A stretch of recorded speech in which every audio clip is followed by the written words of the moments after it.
Welcome student. कैसे हैं आप लोग? उम्मीद करते हैं बहुत अच्छे होंगे। तो आज हम आपके लिए फिर से एक नया टॉपिक लेके आए हैं, that is internet and technology. तो इंटरनेट एंड टेक्नोलॉजी के बारे में आज हम लोग यहाँ पे सारी की सारी चीज़ों को सीखेंगे। तो चलिए बच्चों, स्टार्ट करते हैं कि इंटरनेट एंड टेक्नोलॉजी में क्या क्या चीज़ें आप लोगों के पास आती हैं और आपसे क्या क्या पूछा जाता है। इंटरनेट एंड टेक्नोलॉजी कैसा टॉपिक है बच्चों, जो कि आप लोग अपनी रोज रूटीन लाइफ में क्या कर रहे हो, यूज़ कर रहे हो। तो इसलिए ये जो टॉपिक है आपके रूटीन लाइफ से ही लिया गया है और होप सो मैं उम्मीद करता हूँ आपको काफ़ी ज़्यादा चीज़ें जो हैं पहले से भी आती होंगी। क्योंकि इंटरनेट एक ऐसी चीज़ है जिसको कि आप लोग हर रोज़ अपनी रूटीन लाइफ में चला रहे हैं। तो एग्जामिनर भी हर बार यहाँ से ज़रूर कोई ना कोई क्वेश्चन जो है निकाल के आप लोगों को देता है। तो चलिए स्टार्ट करते हैं। देखिए, सबसे पहले हम बात करेंगे इंटरनेट एंड टेक्नोलॉजी के बारे में कि इंटरनेट क्या होता है। देखिए, मैंने यहाँ पे हर चीज़ का डायग्रामेटिकली रिप्रेजेंटेशन करी है ताकि समझने में हमें कोई समस्या ना आए, ठीक है? तो इंटरनेट की अगर हम बात करें तो पहले इंटरनेट का ही मीनिंग समझेंगे। The internet is a global network of billion of computer and other electronic devices, ठीक है?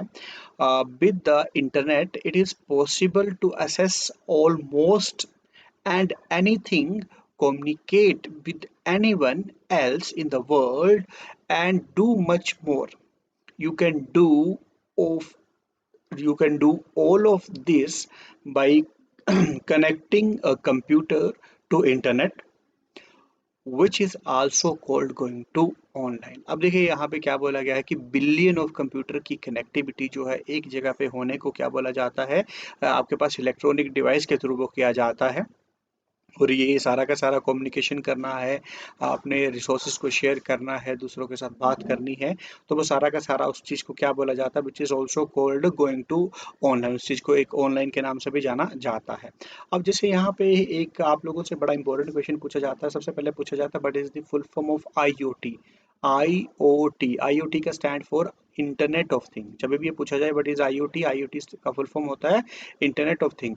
अब इंटरनेट ऑफ थिंग से आप लोग कर क्या क्या सकते हैं वो देखिए। सबसे पहले एनी कॉन्टेक्स्ट एनी टाइम, मतलब किसी भी कॉन्टेक्स्ट को कहीं पे भी आप लोग क्या कर सकते हैं, सेंड कर सकते हैं। एनीबॉडी एनी टाइम, एनीवन, ठीक है? आप किसी एनीबॉडी से, एनीवन से जब मर्जी जहां मर्जी बात कर सकते हैं।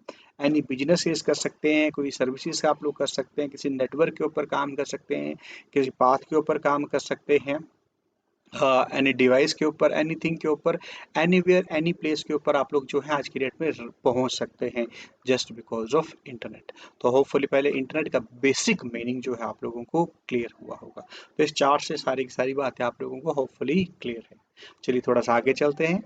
अब देखिए आगे हम बात करें हिस्ट्री ऑफ इंटरनेट। तो हिस्ट्री ऑफ इंटरनेट की अगर मैं बात करूं तो थोड़ा सा आप लोगों को यहाँ पे जरूर जो है नॉलेज होना चाहिए। The internet has its root ARPANET. जो इंटरनेट का रूट माना जाता है that is ARPANET. The basic idea of internet from ARPANET is interconnecting computer. Internet जो कनेक्टिविटी करवानी थी, इंटरकनेक्टिविटी होनी चाहिए थी कंप्यूटर्स की। इनिशियली रिसर्च ऑर्गेनाइजेशन, और आरपानेट सबसे पहले क्या थी, एक रिसर्च ऑर्गेनाइजेशन थी।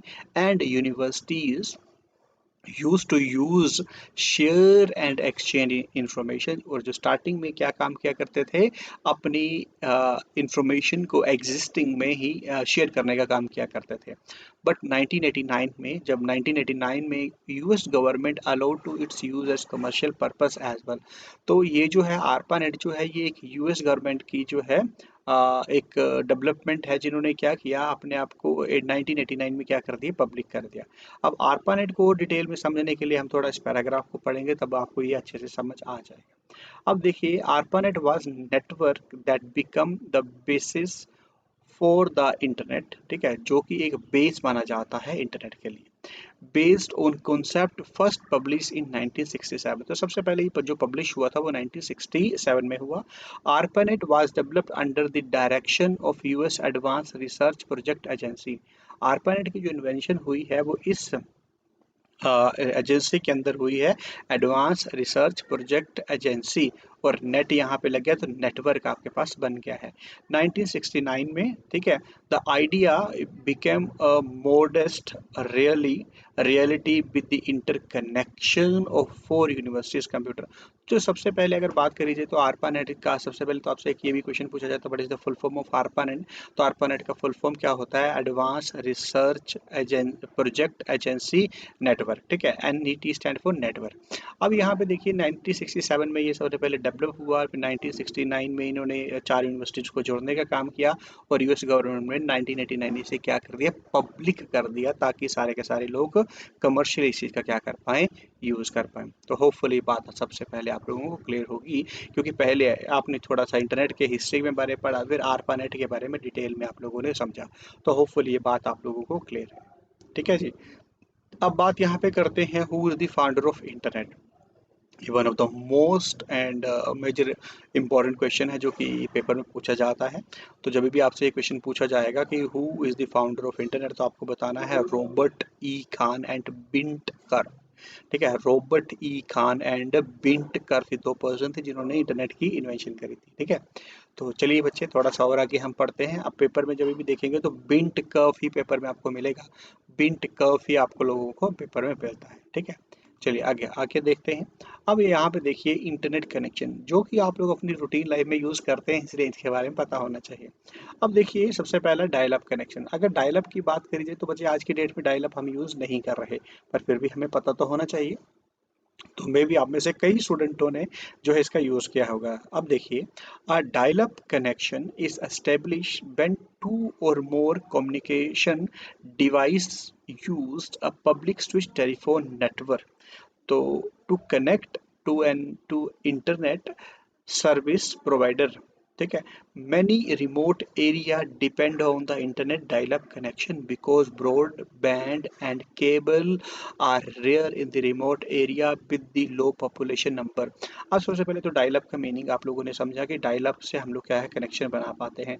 और डायल अप की ज़रूरत हमें क्यों पड़ती है, क्योंकि जो रिमोट पार्ट है हमारे कंट्री के, वहाँ पे अभी भी वाईफाई का कनेक्शन नहीं है, वहाँ पे ब्रॉडबैंड नहीं है, केबल नहीं है, क्योंकि वहाँ पे पॉपुलेशन क्या है, कम है। तो वहाँ पे हम कौन सा कनेक्शन जो है बना रहे हैं, डायल अप कनेक्शन हम लोग जो है बनाते हैं, ठीक है। और आपसे ये भी क्वेश्चन पूछा जाता है कि डायल अप में आप लोग जो टेक्नोलॉजी यूज़ करते हैं, that is ISP, internet service provider. तो किसके थ्रू होता है डायल अप में, ISP, internet service provider. So, ये सिंगल फुल फॉर्म में पूछ लेता है, but is the full form of ISP, तो इंटरनेट सर्विस प्रोवाइडर। अगर ये नहीं आएगा तो ये आएगा PSTN, public switch telephone network की। पीएसटीएन का फुल फॉर्म क्या है, तो पब्लिक स्विच टेलीफोन नेटवर्क। तो होपफुली ये बात आप लोगों को क्लियर हुई होगी। पहले कुछ इस तरीके का आपके पास डायल अप कनेक्शन बना करता था, अभी भी काफ़ी स्टूडेंट जो है इसी का ही यूज़ कर रहे हैं, ठीक है जी। आगे बात करते हैं ब्रॉडबैंड। तो ब्रॉडबैंड के बारे में मेरे को लगता है आप लोगों को नाम से ही बात यहाँ पे क्लियर है। The term broadband commonly refer to high speed internet access that is always on and faster than the traditional dial up access. अभी ये जो ब्रॉडबैंड है वो ट्रेडिशनल से क्या होगा, फास्टर होगा। Broadband include several high speed transmission technology as DSL। तो सबसे पहले तो ये पूछा जाता है कि ब्रॉडबैंड में कौन सी टेक्नोलॉजी यूज़ करते हैं, that is DSL, digital subscriber line, या फिर ऐसे सिंपल फुल फॉर्म में पूछ लिया जाता है, what is the full form of DSL, तो डिजिटल सब्सक्राइबर लाइन। तो जैसे भी आपसे पूछा जाए यू कैन आंसर।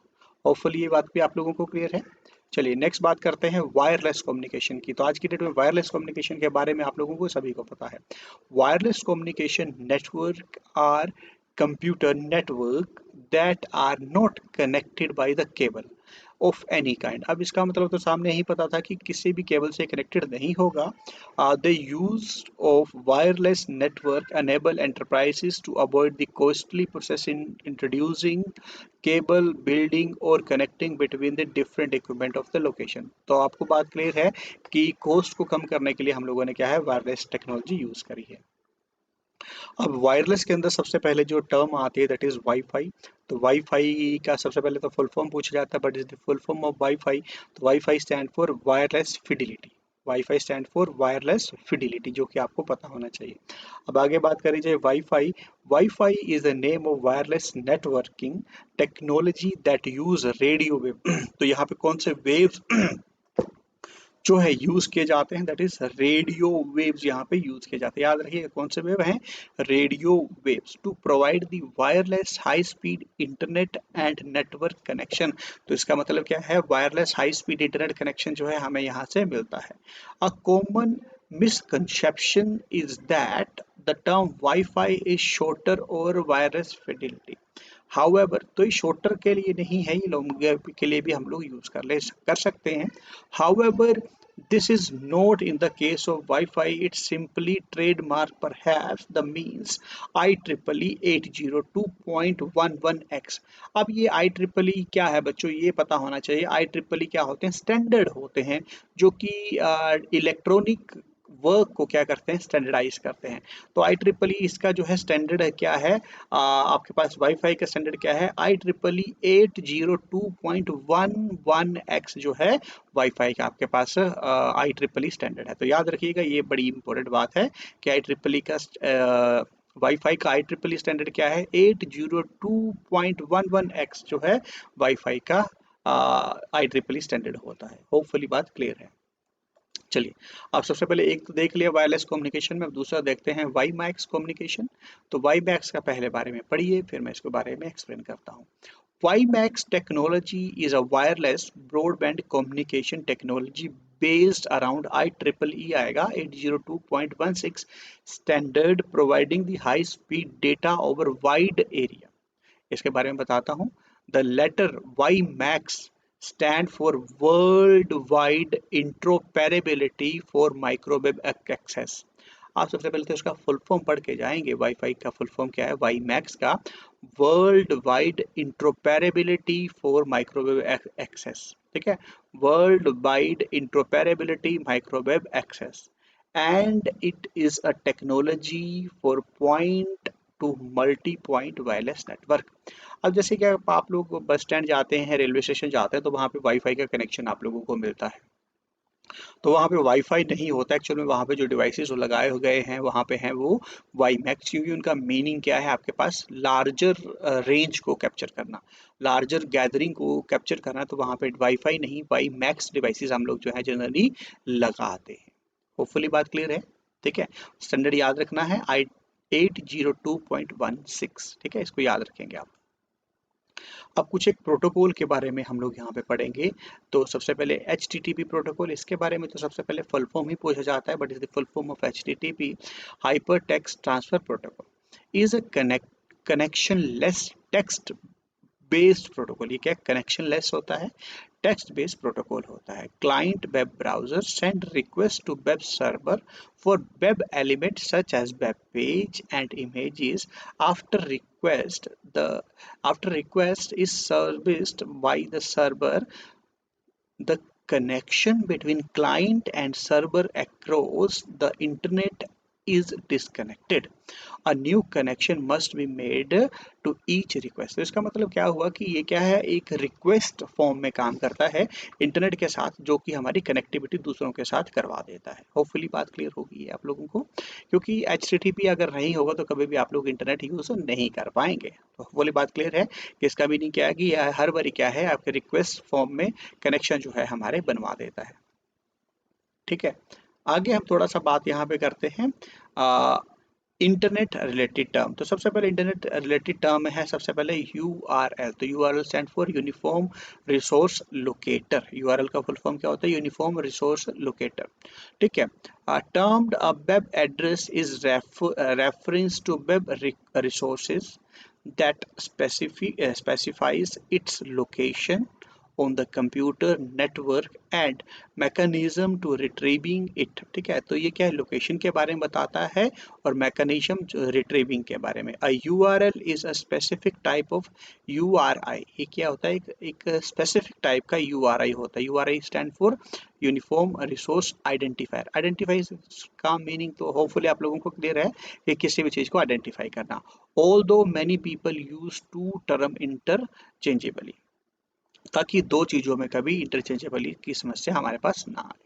तो होपफुली URL का फुल फॉर्म भी और URL का मीनिंग भी आप लोगों को क्लियर हुआ होगा कि URL के अंदर अपने आप में क्या होता है कि URI होता है, आइडेंटिफाई करने के लिए आइडेंटिफायर होता है।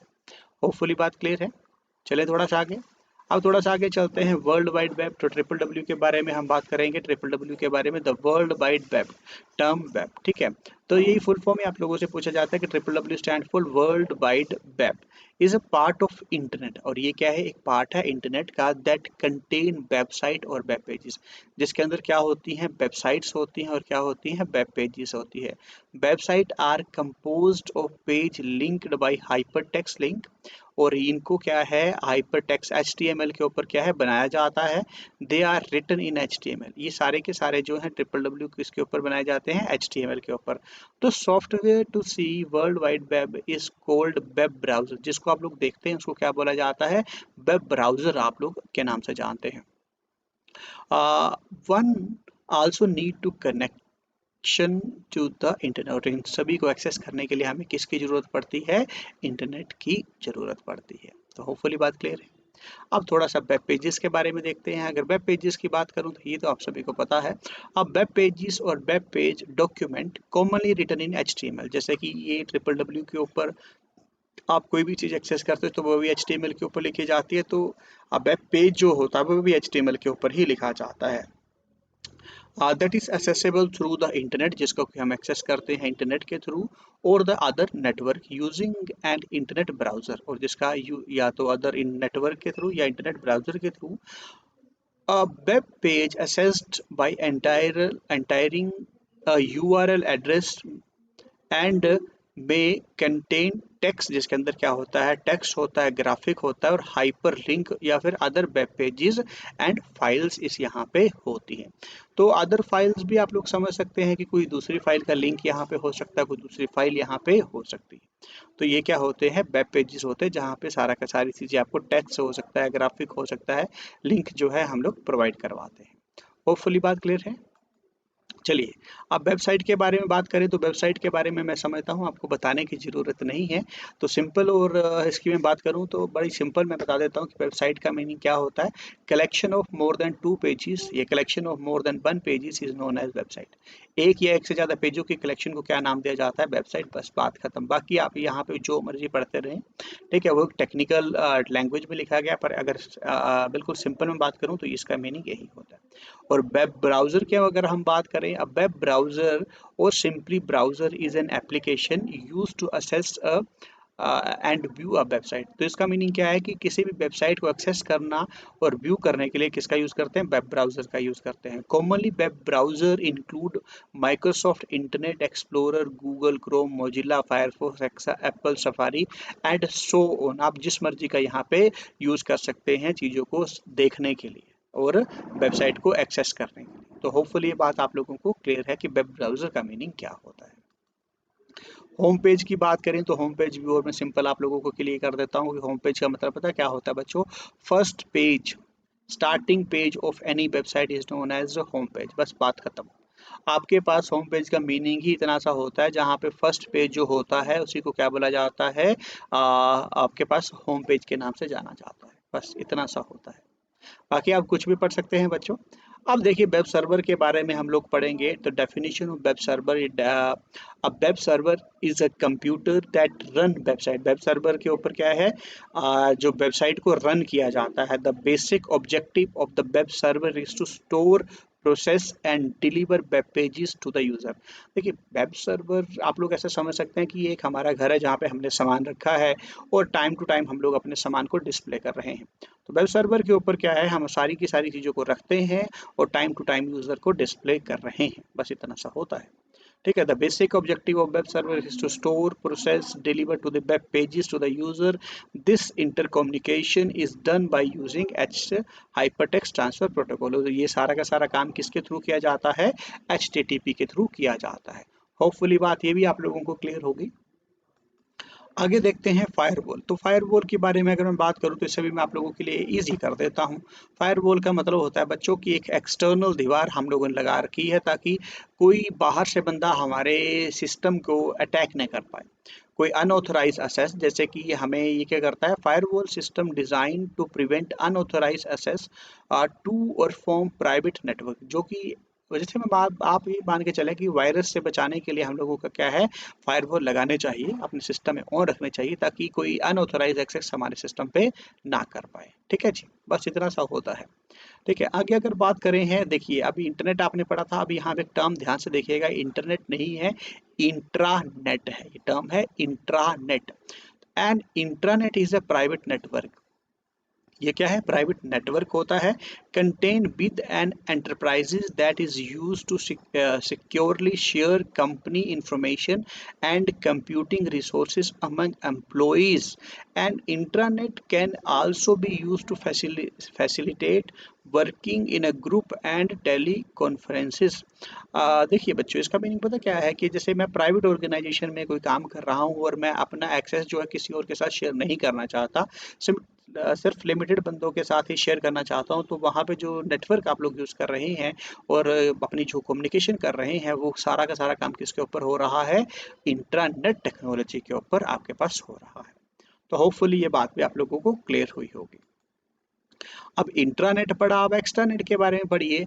And extranet is a control private network allowing the customer, partner, vendor, supplier and other business to gain information typically about a specific company और education institution and do so without gathering access to the organization of the entire network। अब इसका मतलब पता क्या है extranet का, internet का मतलब था कि लिमिटेड लोग ही वहाँ पे एक्सेस कर सकते हैं जिनके पास एक्सेस था।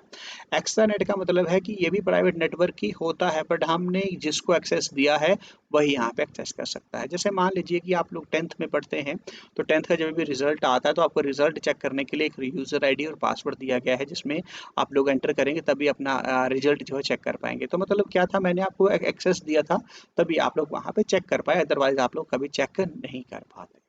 तो होपफुली ये भी आपके बात क्लियर हुई होगी। कम्युनिकेशन, देखो टेलीकम्युनिकेशन का मीनिंग ही आप लोगों को पता होना चाहिए। टेली का मतलब होता है दूर और कम्युनिकेशन का मतलब होता है बात करना। तो टेलीकम्युनिकेशन का मीनिंग क्या हुआ, telecommunication is the exchange of signs, signal, messages, word, writing, images, and sound or information of any nature by wire, radio, optical, or other electronic system. Telecommunication occur when the exchange of information between communication participants including use of technology। देखो बड़ी simple सी बात है, अगर किसी को phone कर रहे हैं तो वो टेलीकम्युनिकेशन है, किसी को रेडियो के साथ बात कर रहे हैं वो टेलीकम्युनिकेशन है।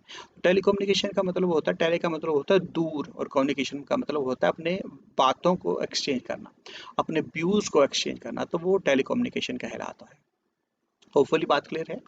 अब टेलीकॉन्फ्रेंसिंग की बात करें, तो टेलीकॉन्फ्रेंसिंग का मतलब होता है कि हम लोग क्या करते हैं, अब कम्युनिकेशन तो करते हैं, बट अपनी इमेजेस को भी दूसरों के साथ शेयर करते हैं। A teleconferencing is a telephone meeting among two or more a participant involving technology more sophisticated than a simple two way phone connection. देखिए सबसे अच्छा एग्जांपल रहेगा आज की डेट में वीडियो कॉल जो आप लोग कर रहे हैं। अगर वीडियो कॉल किसी के साथ कर रहे हैं तो वो टेलीकॉन्फ्रेंसिंग हो रही है, जिसमें आपकी इमेज भी शेयर हो रही है, आपका साउंड भी शेयर हो रहा है, each and everything you can share with others, that is known as teleconferencing. Hopefully बात क्लियर है। चलिए, अब ये ईथरनेट केबल के बारे में पढ़ेंगे बच्चों। ईथरनेट केबल एक बड़ी इंपॉर्टेंट केबल है जिसके बारे में आपको पता होना चाहिए। Ethernet is defined as a trademark of a system that coordinate the component of local area network. An example of ethernet cable is the system that connects the computer network of small offices. मतलब ये है Ethernet जो एक ऐसी cable है जिसके through हम लोग क्या करते हैं, कम्युनिकेशन करते हैं। जो आप लोग अपने घरों में इंटरनेट का कनेक्शन लगाते हैं, वो जो केबल होती है that is known as Ethernet cable. तो मैं उम्मीद करता हूँ यहाँ तक जितना भी आप लोगों ने पढ़ा वो सारी की सारी चीज़ें आप लोगों को क्लियर हुई होंगी। तो आज के इस लेक्चर को हम यहाँ पे एंड करते हैं, मिलेंगे आपके साथ नए लेक्चर में आगे फिर से। तो तब तक के लिए आपका दिन जो है अच्छा रहे। तो थैंक यू गाइस।